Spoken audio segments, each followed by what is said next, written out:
जय श्री कृष्ण।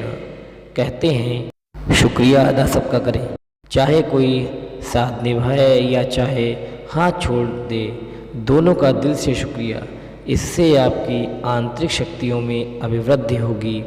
यदि आप हर किसी के पास बिना विशेष कारण के भी आना जाना शुरू कर देते हैं तो खास से आम बनने में देर नहीं लगती।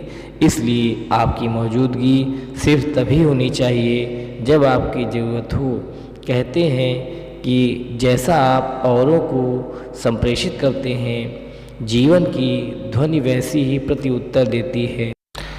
ध्यान रहे कि किसी को याद भी बहुत खबरदारी से करना चाहिए, क्योंकि जैसे ही आप उसे याद करना शुरू करते हैं, आपके मन पर उसके व्यक्तित्व का प्रभाव पड़ना शुरू हो जाता है। जय श्री कृष्ण। जय श्री कृष्ण।